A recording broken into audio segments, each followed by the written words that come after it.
Хайырлы иртә, илнең төп телеканалында Татарстан яңалыклары, студияда Чулпан Әмири безнең бүгенге чыгарылышты. Иртә буран, кичтә буран. Синоптиклар Татарстанда атна ахырына кадәр кар туктамаячак дип фаразлый. Актаныш районы халкы бердәм рәвештә махсус хәрби операция зонасына кирәк яраклар туплый.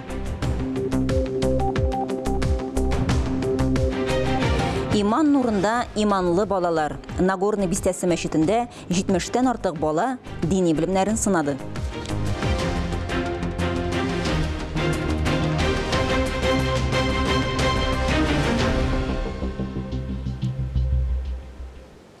Һәр көннең игътибар үзәгендә һава торышы нинди булыр дигән сорау туа. Февральнең 1нче көннәрендә инде карның гадәти күләмнең 3тән 1 өлеше яуды.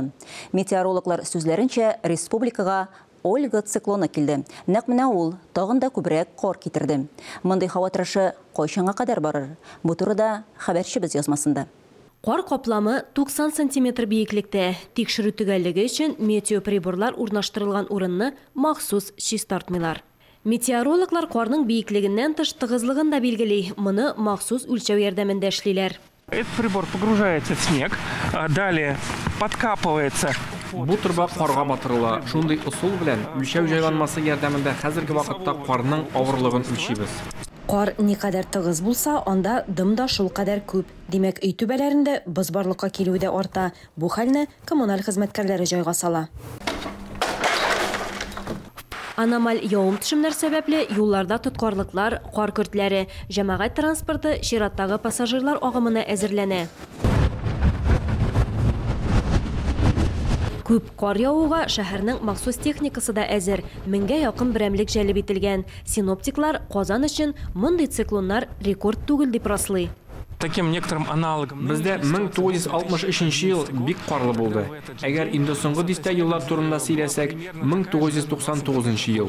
1963 елда Казанда көчле кар ява. Ул вакытта 10 көндә 60 мм явым-төшем булган. Бу нормадан 2 тапкырга артык. Бүгенге көн турында сүз барса, атна ахырына кадәр кар ява дип фаразлый синоптиклар. Алия Галиуллина, Виктория Бояринцева, Искәндәр Төмәнов, Татарстан яңалыклары. Махсус хәрби операция башланганнан бирле республика халкы бердәм булып, анда катнашучы хәрбиләргә ярдәм итә. Гуманитар ярдәм җыюның тукталганы да юк. Бу эштә район авыллар бик актив. Актаныш районында да бу эшкә олысы, кечесе дә кушылган. Яшьлек үзәгендәге гуманитар ярдәм җыю пункты бүген Кырмыска өемен хәтерләтә. Теләге һәм вакыты булган һәркем бирегә килеп гуманитар ярдәм туплауда булыша. Форпост яшьләр берләшмәсе дә әлеге эшчәнлектән читтә калмаган. Зур теләк белән катнашабыз ди Вилдан Шәрипҗанов, 9нчы сыйныф укучысы, Форпост берләшмәсенә кушылган. Мондый игелекле эшләр күңелебезгә рәхәтлек бирә ди. Төп максатыбыз безнең аларга киемнәр, ашамлыклар җибәреп, аларга окопларда кыен булмасын өчен. Вилданның сүзләрен Сөләйман Хәсәнов та куәтли. Иң мөһиме әлеге ярдәмнәр махсус хәрби операция зонасында булган абыйларга барып җитсен ди ул. Без булышабыз аларга, әйберләр ташышабыз. Яшьләр үзәгендә гуманитар ярдәм җыю дәвам итә. Тагын берничә көннән кирәк яраклар тутырылган машиналар юлга кузгала. Миләүшә Мусина, Регина Саляхова, Марат Сарахов, Татарстан яңалыклары, Актаныш районы. Ватаныбыз язмышына битараф булмаган, кыюлык, батырлык күрсәтергә, ватаныбызны якларга әзер булучыларны батыр контракт хезмәтенә кабул итү үзәгендә көтәләр. Ул бер тәрәзә принципы буенча эшли. Исегезгә төшерәбез, контракт үзәгендә бер тапкыр түләнә торган акча күләме 195 000 сум, махсус операция зонасында булганда ай сайын 210 000 сумнан башлап түләү каралган. Тапкырлыкта, җитезлектә көч сынаштылар. Түбән Кама районында 13нче тапкыр гаилә спартакиадасы узды. Әлеге чараның быел гаилә елында үтүе аерым игътибарга лаек. Биредә республиканың төрле шәһәрләреннән гаилә командалары катнашты. Кемнәр җиңүче булды? Теманы Түбән Камада хәбәрчебез Гөлия Нигъмәтуллина дәвам итә. Кем тизрәк кер юа, әйберләрне киптерергә әле. Эстафеталар берсеннән-берсе үзенчәлекле гаилә спартакиадасында биремнәр көн күреш эшләр белән бәйле. Әлеге биремдә һәр гаилә йорт төзергә тиеш, җиңү өчен җитезлек кенә җитми, барысында уйлап эшләргә кирәк. Без өйдә дә шулай бергә-бергә үй эшләрен бергә эшлибез, кер юабыз бергә. Монда да шундый ярышлар булды. Юнысовлар гаиләсе Менделеев шәһәреннән килгән. Алар пионер булып киенгәннәр. Җиңү өчен бер-беренә ярдәм итү, аңлау кирәк ди гаилә башлыгы. Безгә бик ошады балык тоту һәм Обои клеить итү. Ремонт. Гаилә елында әлеге чара киң колач ала. Монда безнең 10 командага бүленгән 50 семья. Аның 3-се безнең башка шәһәрләрдән килгән иде, Менделеевский, Йыла Алабуга һәм Мамадыш шәһәреннән. Калган 7 командаларыбыз инде анысы Нижнекамский шәһәреннән. Җиңүчеләргә килгәндә Мамадыш кунаклары беренчелекне яулый, Түбән Кама командалары исә 2нче һәм 3нче урынга чыга. Гөлия Нигъмәтуллина, Рафаэль Ракыйпов, Татарстан яңалыклары өчен Түбән Камадан. Совет районы мөхтәсибәтенә керүче Иман Нуры мәчетендә балалар тавышы тынып тормый.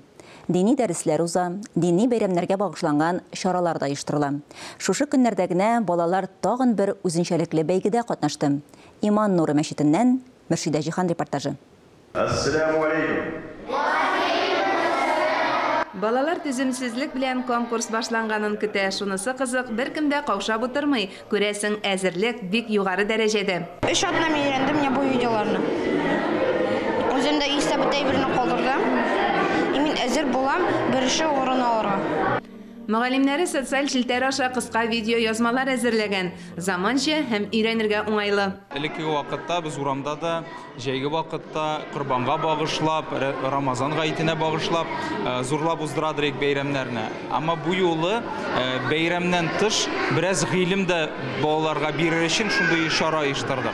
Әлбәттә, Пәйгамбәрбез турында белү, Рәсүлебезне тану, ул безнең өчен бик зур үрнәк булып тора. Балаларыбыз шуны өйрәнеп торса, кичкенәдән үк үзләренә зур тәрбия алыр иде дип шул ният белән уздырылган. Әмма ләкин балалар булгач, аларны шулай гауга килеп, шатланып, көлешеп, белмәм анда аунап идәндә уйнап, уен аша, менә шушы көлү аша, шатлык аша Пәйгамбәрбез турында гыйлемнәр керсә, без шуны өчен тырышабыз дип әйтик.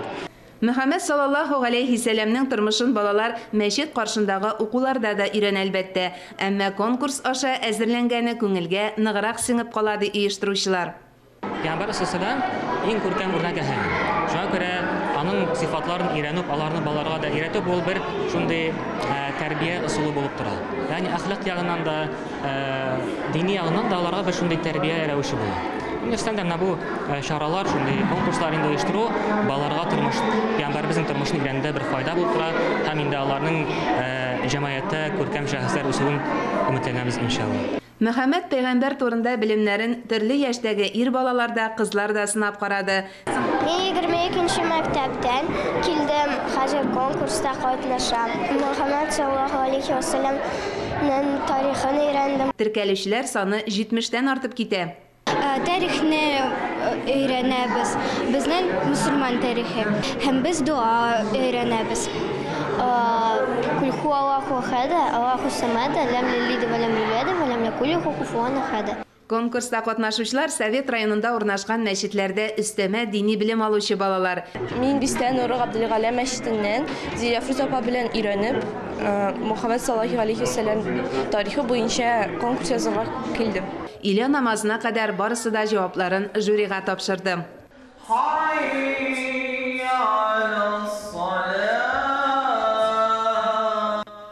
Мөхәммәд Пәйгамбәрнең исеме белән бәйле сорауларны һәр бала яттан белә, әмма катлаулыраклары да җитәрлек. Дөрес, сораулар балаларның яшь аермалыкларын исәпкә алып бирелгән, нәтиҗәләр чыгарыр өчен дә кулай. Гыйльми ярышка йомгак ясаганчы балалар төшке аш белән сыйланды. Кичкенә кунакларга Иман Нуры мәчете ашчылары һәр вакыт шат. Ниһаят балалар, әти-әниләре, мөгаллимнәре өчен иң күңелле мизгел килеп җитте, бүләкләү тантанасы. Балаларның күпләп әлеге чарада катнашуы үзе бер сөенеч. Моңа кадәр кайбер мәчетләрдә Коръән уку буенча конкурслар булса, bu bizim bu məşidimizdə bulğan konkursunda məşhur Peyğəmbərimizin turmuşu boyunca bu uzağından bir unikal hal bulub sanalan ilsəz Peyğəmbərimizin turmuşuna bunday əhəmiyyət biri bizni quvandırır. 9 bala 3 yaş төркемендә айрым урыннар бирелеп, җиңүче буларак бүләкләнде. Беренче төркемдә Сәйдә Сәйфетдинова, икенчедә Газизә Ибраһимова, өченчедә Мәрьям Бикитеева җиңүче. Мондай төр ярышларда гадәттә җиңелүче юк. Өйрәнгәнең үзең өчен рухи хәзинә. 6 яшьлек бала булды. Малай кеше хәтта сорауларын укый да алмый. Укый алмый, аны айрым утыртып, хәзрәт сорауларын үзе укып, ул җавап биреп утырды. Бик күңелле булды да, ул безнең өчен бик шундый кызык әйбер булды. Барыбер килде, барыбер ул вәгазьләрне тыңлаган, өйрәнгән, күбәйбергә дөрес итеп җавап биргән, шуңар хайран калдык. Жюри әгъзалары бер генә баланы да бүләксез калдырмады. Бик дөрес, рухи тәрбиядә бердәмлек кирәк. Мөршидә Җиһан, Искәндәр Төмәнов, Татарстан яңалыклары. Республикабызда ел сайын төрледән-төрле бәйгеләр, фестивальләр уңышлыгына оештырылып килә. Шундыйларның берсе бу көннәрдә Сәйдәш мәдәният үзәгендә узган Крәшен халык җырларын башкаручы яшьләр арасында Туым җындызы фестивале. Быел ул 13нче тапкыр үтә. Фестивальнең гран-при бүләгенә кем лаек булды? Бу турыда Фәннур Хәсәнов язмасында. Туым җындызы Крәшен җырларын яшь башкаручылар конкурс фестивале 2008 елда Казанда Татарстан Республикасы Крәшеннәренең иҗтимагый оешмасы тарафыннан Крәшен сәнгатен үстерү бурычы белән шәһәр фестивале буларак оештырыла. Әлеге конкурс фестиваль Крәшеннәрнең этник мәдәниятын үстерү һәм саклауны, халык җырын, инструменталь сәнгать үрнәкләрен башкаручы яшьләрне ачыклау һәм аларга киләчәктә ярдәм итүне максат итеп куя. Бу фестивальдә 5 яшьтән 35 яшькә хәтле балалар, яшь-үсмерләр, яшьләр катнаша ала. Барлыгы 20дән артык номинант финалга чыкты. Булар инде солистлар да, ансамбльләр дә. Бүген без 3нче, 2нче, 1нче дәрәҗә лауреат исемен бирәбез катнашучыларга һәм 2 гран-при биреләчәк. Берсе солистлар арасында, икенчесе ансамбльләр арасында. Ел сайын конкурс фестивальдә солист-вокалистлар һәм фольклор ансамбльләре 7 номинациядә көч сынаша.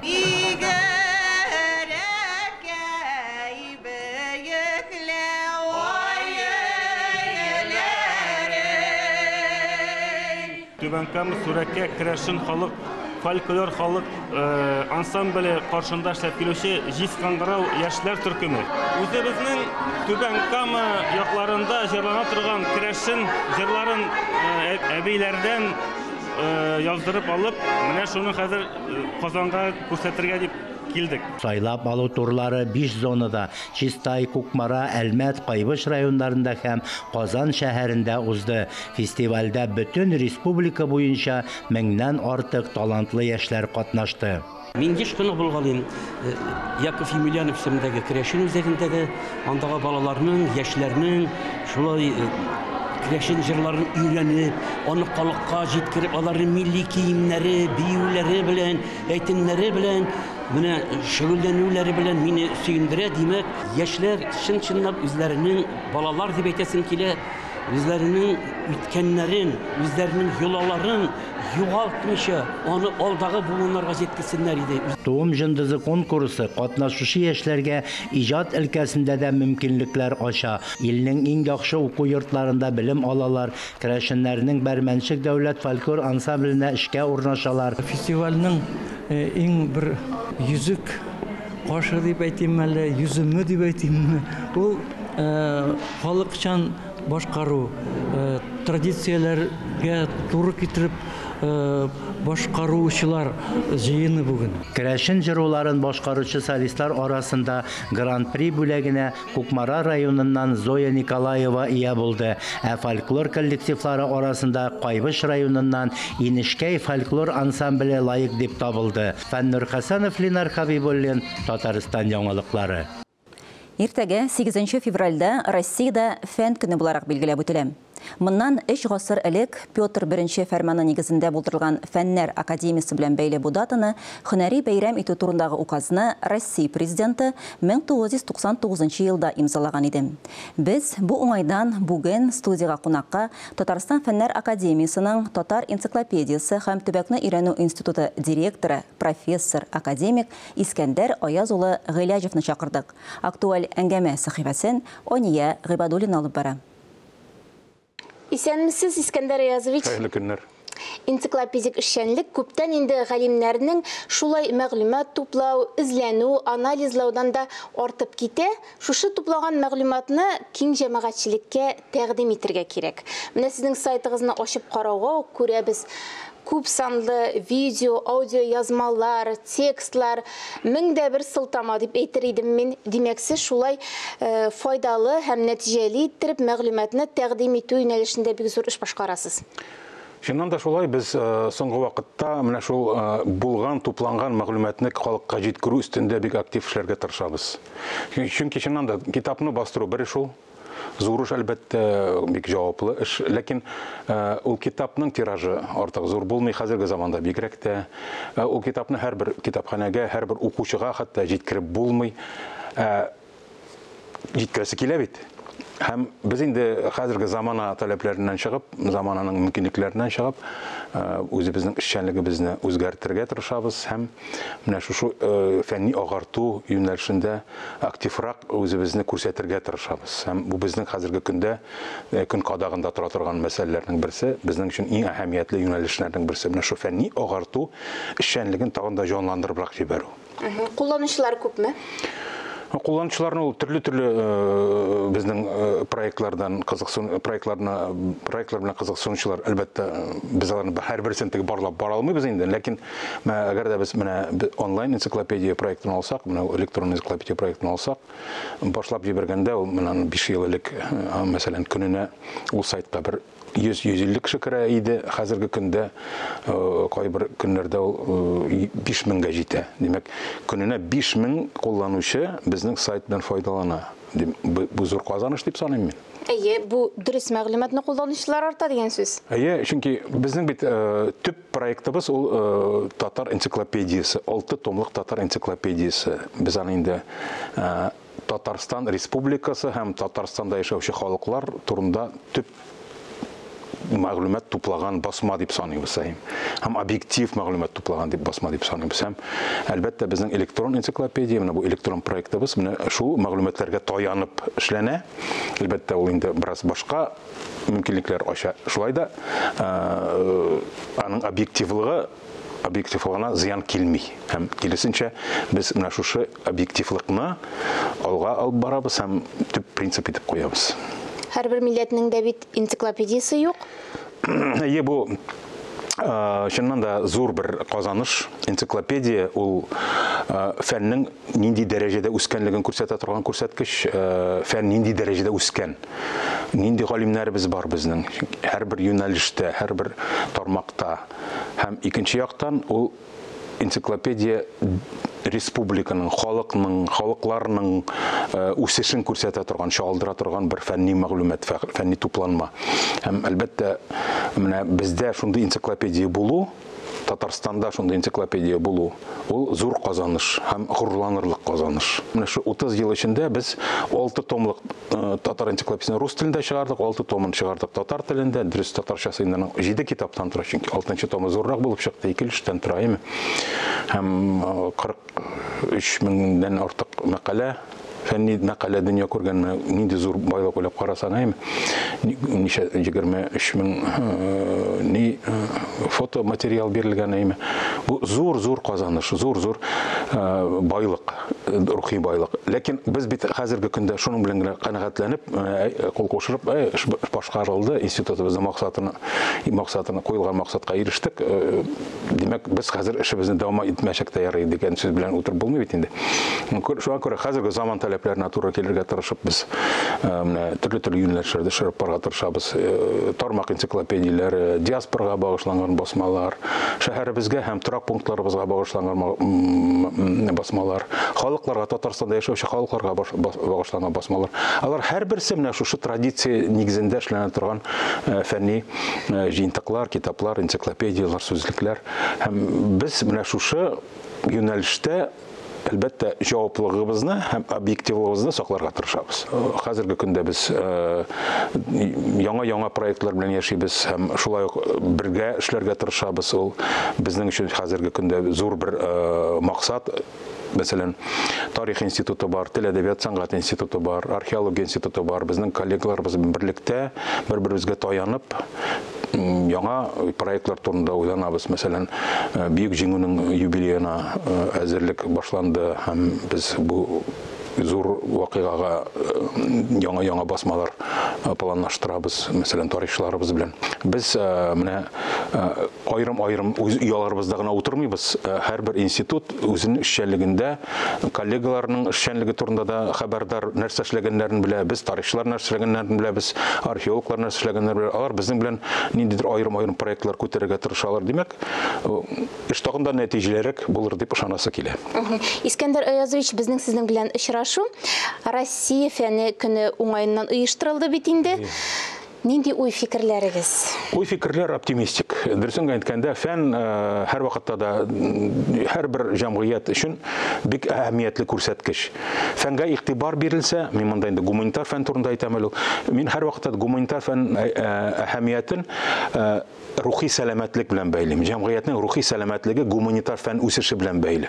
Әгәр без тарихны белмәсәк, әдәбиятны белмәсәк, археологияны белмәсәк, телгә игътибар итмәсәк, гореф-гадәтләргә игътибар итмәсәк, мәдәниятка игътибар итмәсәк, халык ничек яшәргә тиеш? Һәм менә бездә шундый гуманитар фәннәр үсә икән, яңа мөмкинлекләр эзли икән, яңа мөмкинлекләр яки яңа юнәлеш ачып җибәрә икән.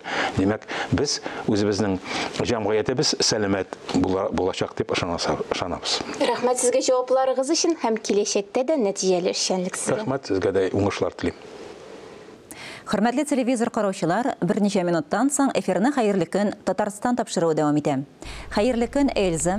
Бүгенге программада ниләр көтелә? Чулпан, хәерле көн, исәнмесез? Һәр шәршәмбе бездә уйнагыз гармуннар тапшыру эфирга чыга. Сәяхәтче алып баручыларыбыз Татарстанның атказанган артисты Наил Сәгъдиев һәм Айзилә Батырханова кайсы районга юл тотканнар икән? Моны без берничә минуттан белербез. Инде берничә минуттан хәерле көн Татарстан тапшыруын карарга онытмагыз. Хөрмәтле телевизор караучылар, бүгенге яңалыклар чыгарылышы тәмам. Мин Чулпан Амери сезгә хәерле имин көннәр теләп бүгенгә сау булашам. Игътибарыгыз өчен рәхмәт.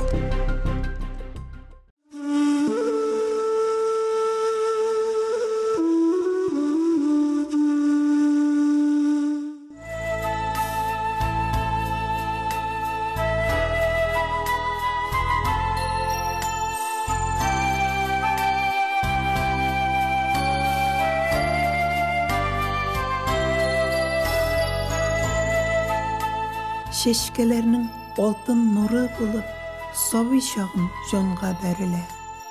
Үзәнкәсе кебек аларны да якты кояш нурлары үбә.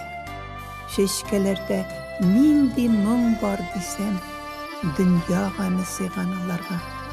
Син аларның сирен шишим дисәң, шешкә телем кирәк аларга. И түрендә гүзәл шешкеләрем, гади генә кебек үзләре. Biz de sizin kibet diri canlar diyesinin şeşke gözleri. Şeşkelerin qırav üşütmesin. Üşürüp kalayım sizni kindirge. Ak kindirde qabat yaşarırsız. Gımır bule giteyim sizge.